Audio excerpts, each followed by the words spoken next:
Hello everyone,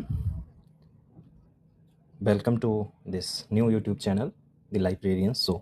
आप सभी का स्वागत है इस नए चैनल पर। ये चैनल रिलेटेड है लाइब्रेरी साइंस प्रोफेशन से।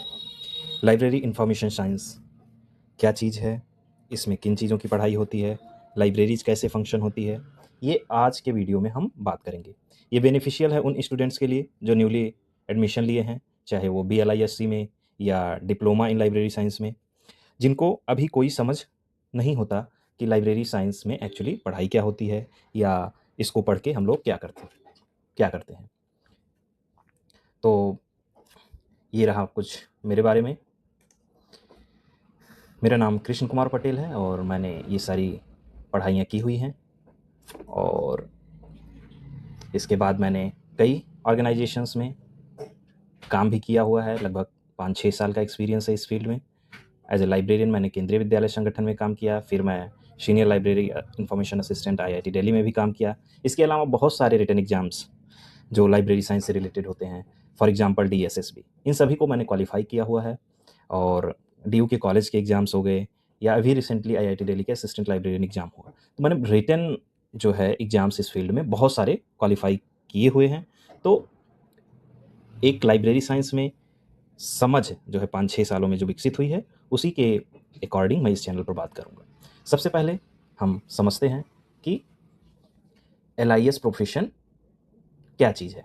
हम सभी जानते हैं, जैसे डॉक्टर्स होते हैं, डॉक्टर्स मेडिसिन से रिलेटेड पढ़ाई करते हैं। जैसे लॉयर्स हो गए, ठीक है, वो लॉ की पढ़ाई करते हैं। उसी तरह जो है लाइब्रेरी साइंस एक प्रोफेशन है। लाइब्रेरी साइंस प्रोफेशन है जिसमें क्या पढ़ाई होती है, लाइब्रेरी लाइब्रेरी की, लाइब्रेरी साइंस की या लाइब्रेरी एंड इंफॉर्मेशन साइंस की। ट्रेडिशनल जो अगर वे में जाएँ तो पहले लाइब्रेरीज होती थी, आज के टाइम पे इंफॉर्मेशन सेंटर्स भी हैं, तो दोनों इंटर रिलेटेड हैं या दोनों जुड़े हुए हैं। आगे बढ़ते हुए, अब इस यह प्रोफेशन में एक्चुअली काम क्या होता है, या ये लोग जो इस प्रोफेशन में जुड़े हुए होते हैं वो काम क्या करते हैं। इनका काम बेसिकली उन लाइब्रेरी इंफॉर्मेशन सेंटर्स को, लाइब्रेरीज हो गई या इंफॉर्मेशन सेंटर्स को मैनेज करते हैं। उसके जो रिसोर्सेस हैं, जैसे कि फॉर एग्जांपल अगर मैं एग्जांपल लूँ तो बुक्स हो गया। बुक्स का अब 4-5 लाख किताबें हैं, उनको लाइब्रेरी में कैसे रखा जाए और फिर वो खोजने पर आसानी पे मिल भी जाए। कोई यूज़र आए या कोई रीडर आए, अगर मुझसे पार्टिकुलर बुक माँगता है, तो हम उसको ढूँढ के दे भी पाएँ, तो इतना आसान काम है नहीं। तो इन्हीं सब चीज़ों के लिए, और ये तो रहा बेसिक काम। और लाइब्रेरीज़ आजकल जो हायर एजुकेशनल इंस्टीट्यूट्स हैं, वो रिसर्च को सपोर्ट भी प्रोवाइड करती हैं। वो यूज़र को वेरियस टूल्स, टेक्निक्स जो हैं, मॉडर्न टूल्स एंड टेक्निक जो उनके रिसर्च में हेल्पफुल हों, वो भी बहुत सारी चीज़ों को वो लोग बताते हैं। तो इन सब का जो है LIS प्रोफेशन क्या करता है, लाइब्रेरीज़ को मैनेज करता है, उसके रिसोर्सेज़ को यूज़र तक पहुँचाता है, ठीक है? और हम एक नॉलेज सोसाइटी बना सकें, इसी की दिशा में ये हमारा लाइब्रेरी इंफॉर्मेशन साइंस प्रोफेशन काम कर रहा है। अब इसमें हम जानते हैं कि कोर्सेज़ क्या होते हैं। अगर मैं शुरू करूँ तो शुरुआत में अगर जो बेसिक लेवल का कोर्स है वो डिप्लोमा इन लाइब्रेरी साइंस होता है।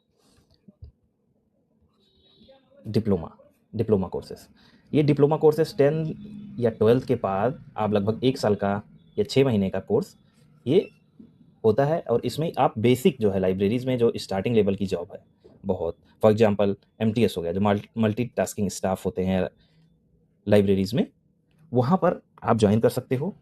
और ये बहुत ही बेसिक कोर्स है।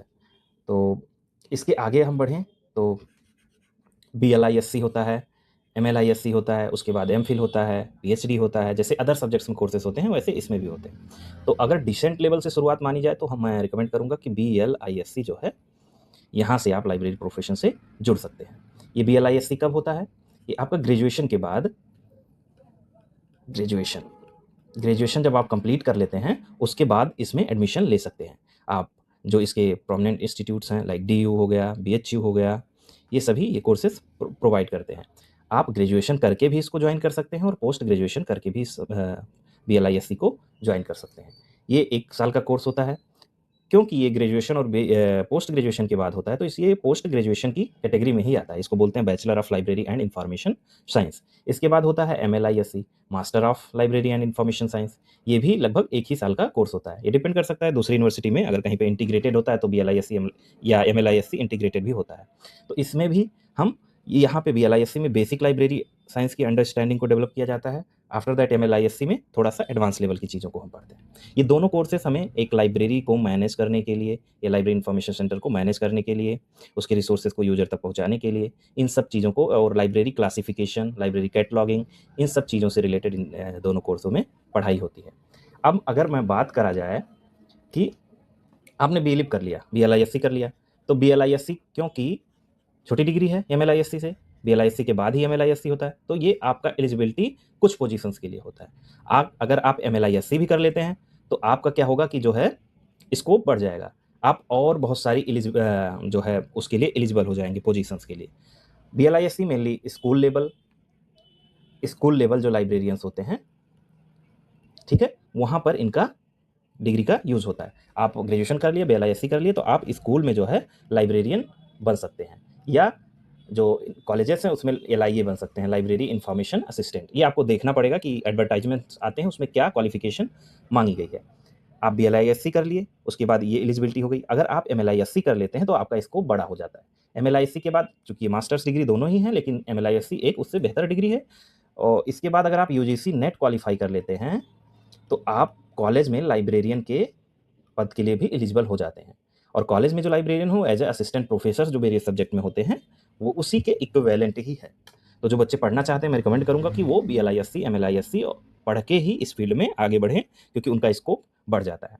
जो बच्चे स्कूल लेवल तक ही सीमित रहना चाहते हैं, या जिनकी इकोनॉमिक कंडीशंस होती है, सबका इंटेलेक्चुअल लेवल होता है, कहाँ तक वो पढ़ाई कर सकते हैं, आप सभी लोग अपने लेवल पर बेस्ट तरीके से जानते होंगे, तो उसी लेवल तक आप लोग वैसे ही उसी हिसाब से पढ़ाई कीजिए।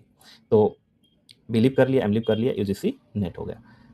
आई होप कि ये जो चीज़ें हैं BLISC और MLISC आपको समझ आ गया होगा कि क्या क्या दोनों चीज़ें हैं। इसके बाद आप जो है MPhil शायद अभी ख़त्म हो गया है कोर्स, तो आप डायरेक्टली जो है PhD के लिए भी एडमिशन ले सकते हैं। अब ये दोनों फील्ड क्या हो जाता है, इस फील्ड में हायर लेवल पे जाना है आपको, तो रिसर्च से रिलेटेड आपकी पढ़ाई शुरू हो जाती है। एक पार्टिकुलर फील्ड आप चूज करते हैं लाइब्रेरी इंफॉर्मेशन साइंस में, उसमें आप रिसर्च कर सकते हैं। तो ये आपकी क्वालिफिकेशन को और इंक्रीज करता है, और वेरियस पोजीशंस के लिए आप लोग एलिजिबल हो जाते हैं। इसके बाद अगर मैं बात करूं कि लाइब्रेरी एंड इंफॉर्मेशन साइंस में हम लोग पढ़ते क्या हैं, बहुत ही ज़रूरी चीज़ है।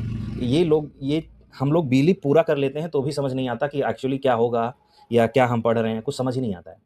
तो मैं बहुत बेसिक तरीके से आप लोगों को समझाना चाहूँगा कि इस BLISC चाहे हो गया, ठीक है, BLISC और MLISC, ठीक है, ये जो दोनों चीज़ें हैं, दोनों कोर्सेस हैं, इसके अंतर्गत क्या क्या पढ़ाइयाँ होती हैं, ठीक है। जैसा कि मैंने पहले ही बताया कि BLIB जो है, BLISC जो है, लाइब्रेरी इंफॉर्मेशन साइंस का बेसिक होता है, बेसिक चीज़ों से शुरुआत होती है। MLISC में थोड़ा सा एडवांस हो जाता है, ठीक है। अब आप लोग मान लीजिए ये लाइब्रेरी है, ठीक, ये लाइब्रेरी है। अब लाइब्रेरी में मैं इंफॉर्मेशन सेंटर नहीं ले रहा हूँ, मान लीजिए यही सब कुछ है। क्या होगा कि कोई किताब, आप लोग जानते हैं कि बुक्स जो है खरीद कर लाइब्रेरी में रखी जाती हैं। मैं बुक का मतलब यहाँ एक बुक ही मत समझिएगा, इंफॉर्मेशन रिसोर्सेज का कंसीडर करिएगा। तो बुक कहीं से परचेस करके आएगी, ठीक है, बुक परचेस करके आएगी, बुक को रखा जाएगा हमारे लाइब्रेरी में, ठीक है। बुक को परचेस करके आई, उसको लाइब्रेरी में रखा गया, फिर यूजर्स उसको आके जो है इशू कराते हैं। इशू मतलब वो पुस्तक जब लेने आते हैं तो उनको सर्टेन पीरियड ऑफ टाइम के लिए लाइब्रेरी प्रोवाइड करती है कि 15 दिन तक आप पढ़ो फिर वापस कर दो। उसको इशू करना बोलते हैं, और जब वो रिटर्न कर देते हैं तो उसको रिटर्न करना बोलते हैं। ये जो है बेसिक फंक्शन हो गया लाइब्रेरी का। इसके अलावा भी बहुत सारे फंक्शन होते हैं जो एक लाइब्रेरी प्रोवाइड करती है, वो आप लोग कॉलेज में जाते हैं, उसको एक्सप्लोर करिएगा। तो हम पढ़ते क्या है, यहाँ पर आता हूँ मैं BLISC में। पढ़ते हैं कि पहली चीज़ की लाइब्रेरी क्या होती है, ठीक है, लाइब्रेरी क्या है, यहाँ से शुरुआत होती है। फिर हम देखते हैं कि लाइब्रेरीज का हिस्ट्री क्या रहा है, हिस्ट्री, ठीक है, इंडिया में हो गया, वर्ल्ड में जो फेमस लाइब्रेरीज हैं इनकी इतिहास क्या है, कौन सी लाइब्रेरी कब बनी, और इंडिया में कुछ लाइब्रेरी को डिस्ट्रॉय भी किया गया, तो ये हिस्ट्री भी हम इसमें पढ़ते हैं। लाइब्रेरी का क्या रोल है अपने इस सोसाइटी में, ठीक है, किस तरह से लाइब्रेरी हमारी सोसाइटी को ग्रो करने में हेल्प करती है। ठीक है, हमें पता है कि अगर नॉलेज होगा, नॉलेज को रखा जाएगा यानी प्रिजर्व किया जाएगा, तभी वो आने वाली जनरेशन्स को अवेलेबल होगा। ठीक है, तो लाइब्रेरी एक इंपॉर्टेंट रोल अपनी सोसाइटी में जो है प्ले करती है।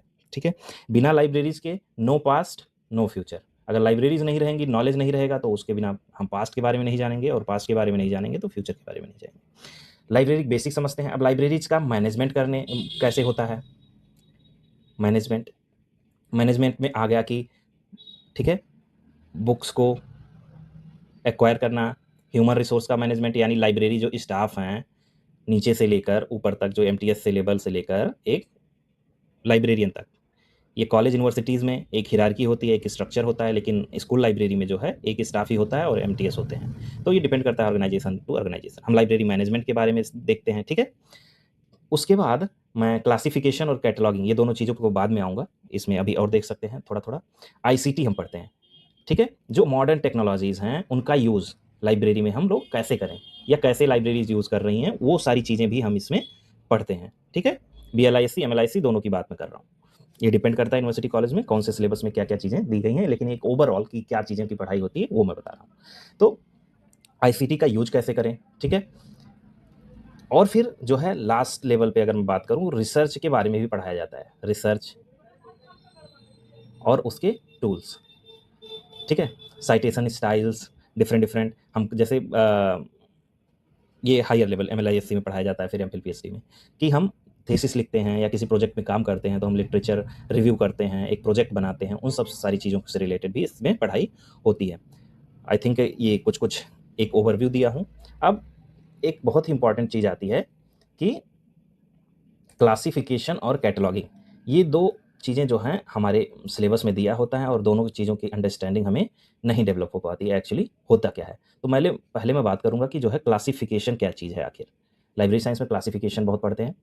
तो क्लासिफिकेशन का लिटरल मीनिंग में बोलूँ, किसी चीज़ का बंटवारा कर देना, क्लासीफाई कर देना। फॉर एग्जाम्पल एक क्लास है तो उसको मेल और फीमेल्स में डिवाइड कर देना। ठीक है, कोई कलर है ब्लैक, पिंक, ब्लू, किसी भी चीज़ को ऐसे बट डिवाइड कर देना। अब लाइब्रेरी में एक बताइए कि एक जो बड़ी लाइब्रेरी है 5 लाख किताबें, 5 lakhs। ठीक है, अब 5 lakhs बुक में मैं लाके खरीद के रख दूं और कोई यूज़र मांगने आए, निकाल के दे पाना संभव है, पॉसिबल है कि ये पार्टिकुलर किताब जाओ और खोज के ले आओ? No, not possible. तो क्या करते हैं कि लाइब्रेरीज में जो बुक्स हैं उनको क्लासीफाई किया जाता है। क्लासीफाई कैसे करते हैं? क्लासीफाई करते हैं सब्जेक्ट वाइज। मान लो हिस्ट्री की किताब है तो एक जगह पे रखी होगी। ठीक है, जियोग्राफी की है वो एक जगह पे रखी होगी। मैथमेटिक्स की बुक है तो वो एक जगह पे आएगी। फिजिक्स की बुक है, ठीक है, तो वो एक जगह पे। इंजीनियरिंग की किताब है तो वो एक जगह पे आएगी। ऐसे इंजीनियरिंग में मैकेनिकल इंजीनियरिंग है तो वो एक जगह पे आएगी। ये सारे सब्जेक्ट वाइज डिस्ट्रीब्यूशन होता है बुक्स का, एक लाइब्रेरीज में रखी होती हैं। और इसी को बनाने के लिए, यानी इन्हीं बुक्स को सब्जेक्ट वाइज अरेंजमेंट के लिए कुछ रूल बुक्स बनाए गए हैं, या बोल सकते हैं स्कीम्स बनाए गए हैं। तो उन्हें हम क्लासिफिकेशन स्कीम्स बोलते हैं। ठीक है, क्लासिफिकेशन स्कीम्स बोलते हैं। तो हमारे कोर्सेज में होता है, देखते हैं हम कि जो है पहला जो कॉलम क्लासिफिकेशन पढ़ते हैं। कॉलम क्लासिफिकेशन क्या होता है? ये इंडियन हमारी स्कीम है। इंडियन, जो कि डॉक्टर एस आर रंगनाथन जी हैं, जिसको इस फील्ड में हम फादर ऑफ लाइब्रेरी साइंस भी बोलते हैं इंडिया में। तो इन्होंने कॉलम क्लासिफिकेशन बनाया किस लिए? कि जो है बुक्स को क्लासीफाई करके हम लाइब्रेरी में अरेंज कर पाएँ। तो इन्होंने अल्फ़ाबेट्स का यूज़ किया, ए, बी, सी, डी।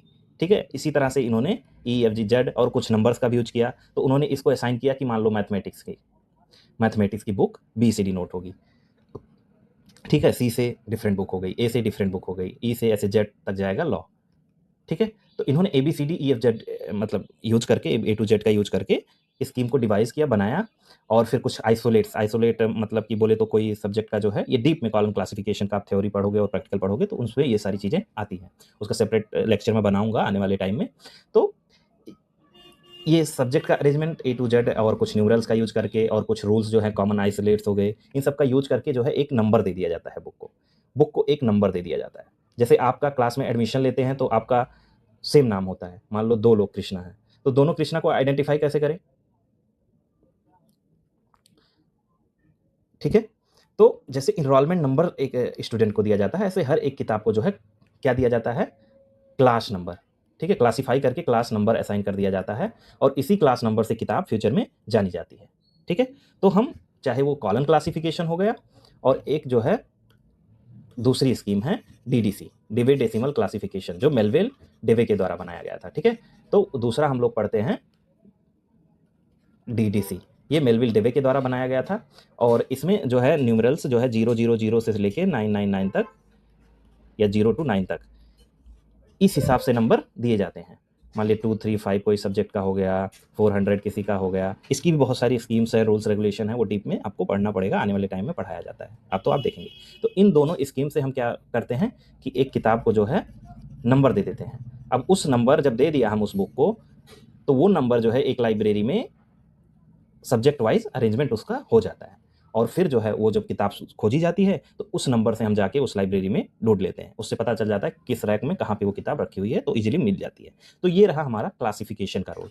ठीक है, इतना समझ गए कि क्लासिफिकेशन एक्चुअली क्या चीज़ है। अब हम देखते हैं कि जो है कैटलॉगिंग क्या चीज़। दूसरा चीज़ पढ़ते हैं हम कैटलॉगिंग। कैटलॉगिंग क्या होता था पहले के टाइम पे, बुक्स को जब रख दिया गया क्लासीफाई करके तो उसको खोजें कैसे। उसको खोजने के लिए जो चीज़ बनाई गई है उसको कैटलॉग बोलते हैं। कैटलॉग जो पुराने टाइम पे होता था, जैसे एक कार्ड होता था, ठीक है, एक कार्ड होता था, उसमें जो है एंट्रीज होती थी। ठीक है, मान लीजिए ये टाइटल हो गया, टाइटल मतलब बुक का नाम हो गया, फिर ऑथर लेखक का नाम हो गया, बुक का जो अभी क्लासिफिकेशन नंबर दिए वो हो गया। ठीक है, बुक को एक एक्सेशन नंबर रजिस्टर होता है एक लाइब्रेरी में, एक्सेशन रजिस्टर, जो किताबों को लिस्ट, जो किताबें आपने खरीद के आती हैं उन सब का डिटेल्स उस रजिस्टर में रखा जाता है, तो उसको एक्सेशन नंबर वो दिया जाता है हर बुक को। ठीक है, वो नंबर सीरियल नंबर ही होता है। एक्सेशन नंबर अगर मैं बात करूं, पहले एक चीज़ क्लियर कर दूं, एक्सेशन नंबर एक किताब का, जब किताब खरीद के आती है तो उस किताब को जो है एक नंबर दे दिया जाता है। जैसे फॉर एग्जांपल 1, 2, 3, जैसे जैसे किताब आती रहेगी वैसे वैसे 5 लाख हो गया तो 5 लाख उस बुक में एक सीक्रेट पेज होता है या टाइटल पेज के बैक में, वहाँ पे भी लिखते हैं, तो वो नंबर असाइन कर दिया जाता है। अब किताब का टाइटल, ऑथर, सारा कुछ रिकॉर्ड करके किताब के बारे में एक कैटलॉग कार्ड बना के ऐसे अरेंज कर दिया जाता था लाइब्रेरीज में, उसमें होल करके जो है। ठीक है, तो उस जब यूजर आता था उस कार्ड में जाता था, कार्ड जो है ऑथर वाइज अरेंज होता था या तो टाइटल वाइज, उसमें खोज के देख लेता था कि अच्छा ये बुक कहाँ पे है, फिर उस हिसाब से वो जो है खोजता था। ठीक, तो लेकिन अब टाइम बदल गया, टाइम बदल गया और अब जो है हमारा कंप्यूटराइज सिस्टम आ गया। ठीक है, machine mark, machine access readable catalogue आ गया। तो अब क्या होता है कि सारा डिटेल जो है एक लाइब्रेरी ऑटोमेशन सॉफ्टवेयर होता है, उसमें जो है हम लोग अपना सारा जो है रिकॉर्ड बुक का, ठीक है, उस लाइब्रेरी ऑटोमेशन सॉफ्टवेयर में डिजिटल कैटलॉगिंग कर देते हैं और डिजिटल कैटलॉगिंग करते हैं या ठीक है कंप्यूटराइज कैटलॉगिंग, और वो कैटलॉगिंग रिकॉर्ड जो लाइब्रेरी का बुक का रिकॉर्ड है वो जाके सेव हो जाता है और फिर यूजर आता है तो ऑनलाइन हम खोज लेते हैं और तुरंत का तुरंत उसका जो है किताब का इन्फॉर्मेशन मिल जाता है। आप कहीं भी जाएंगे तो देखेंगे OPAC online public access catalogue libraries का होता है। आप किसी भी लाइब्रेरी विजिट करिए, जो है डी का ले लीजिए, IIT का ले लीजिए, NIT का ले लीजिए, जहाँ भी आप सर्च करेंगे तो वो आ जाएगा मार्क ओपैक, उसको बोलते हैं ओपैक। ठीक है, ओपैक जो आज के टाइम पे ऑनलाइन पब्लिक एक्सेस कैटलॉग है जहाँ पे किताब खोज सकते हैं। पहले कैटलॉग कार्ड बनते थे, अब उसी कैटलॉग कार्ड को बनाने के लिए कुछ नियम होते थे, उसी को बोलते थे क्लासिफाइड कैटलॉग कोड। ये इंडियन है, ऐसा रंगनाथन जी ने बनाया हुआ है, और एक अमेरिकन है, Anglo American cataloguing rule, ACR। ठीक है, तो ACR ये USA का है। तो इसमें एंट्रीज कैसे होती हैं, इसमें एंट्रीज कैसे होती हैं, इन सब की भी पढ़ाई जो है इस होती है, उसी को बोलते हैं हम कैटलॉगिंग। ठीक है, आज के टाइम पे जो है अभी RDA आ गया है, इसका एडवांस वर्जन है ACR का, resource description and access catalogue, जो रूल्स प्रोवाइड करता है, और मार्क फ्रेमवर्क में हम लोग एंट्रीज करते हैं, मशीन एक्सेस रीडेबल कैटलॉग जो क्या होते हैं लाइब्रेरी ऑटोमेशन सॉफ्टवेयर। ठीक है, ये आई होप ये क्लियर हो गया होगा आप सभी को। एक बहुत इंपॉर्टेंट चीज़ जो मैं बताना भूल गया कि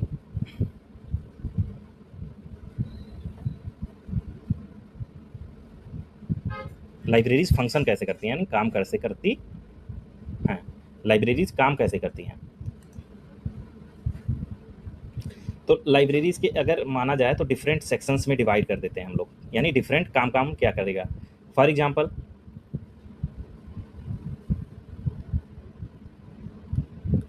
एक्विजिशन सेक्शन हो गया, ठीक है, सर्कुलेशन सेक्शन हो गया, एक्विजिशन से बाद में टेक्निकल प्रोसेसिंग सेक्शन हो गया, ठीक है, टेक्निकल प्रोसेसिंग सेक्शन जो कलेक्शन डेवलपमेंट में आता है, उसके बाद रिसर्च सपोर्ट के लिए अलग सेक्शन हो गया, ई रिसोर्सेज के लिए different different library different different sections में डिवाइड करती हैं।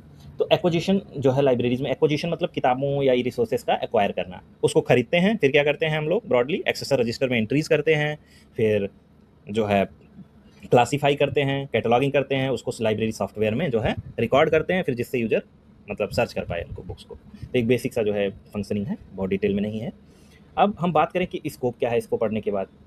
इसको पढ़ने के बाद जो है हमारी नॉर्मल सर्विस जो है 20-30 हज़ार से जो है, अगर लोअर लेवल पे आप हो, फॉर एग्जांपल एमटीएस में आपका किसी जगह सिलेक्शन होता है, तो यहाँ से सैलरी स्टार्ट होके एक हिरार्की, अगर मैं बेसिक लेवल पे बताऊँ, एक हो गया स्कूल,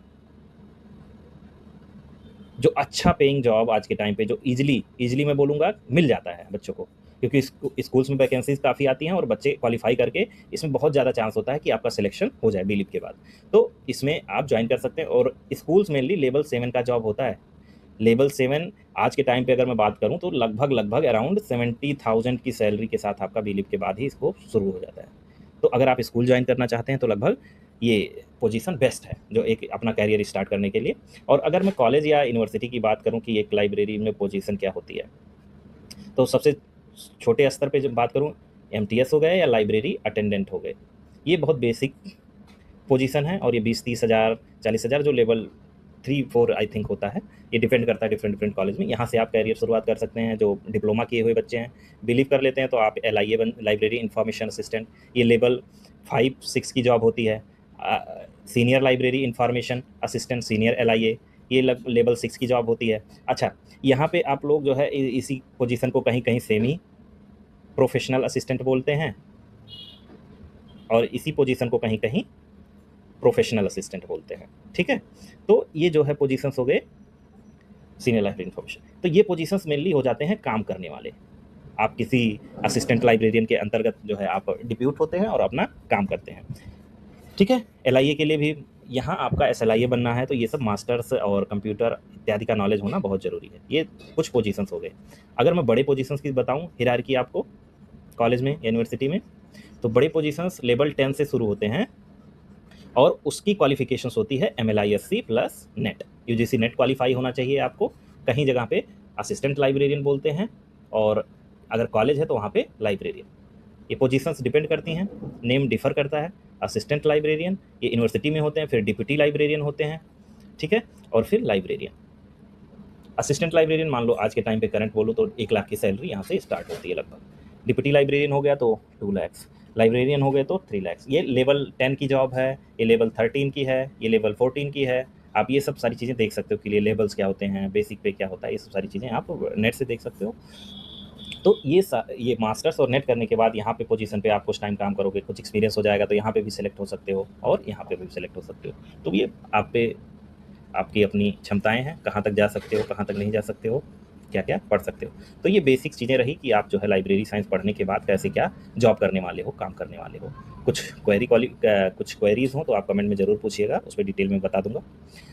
हो सकता है कुछ चीज़ें मैंने मिस की हूँ, क्योंकि अपनी नॉलेज से ही, अपने एक्सपीरियंस से ही बहुत सारी चीज़ें आप लोगों को बताया मैंने। आई होप कि ये वीडियो आपके लिए कुछ इन्फॉर्मेटिव रहा होगा, आपको समझ आएगा कि हाँ भाई, इस फील्ड लाइब्रेरी साइंस में एडमिशन तो ले लिया है, लेकिन अब मतलब चीज़ें क्या हैं। ठीक है, और मास्टर्स करने के बाद आप UGC नेट क्वालिफाई करिए और आगे की पढ़ाई जारी रखिए। कोई क्वेरी हो, कोई सजेशन हो तो बेझिझक आप you can contact me through mail on this mail ID। Thank you to all of you.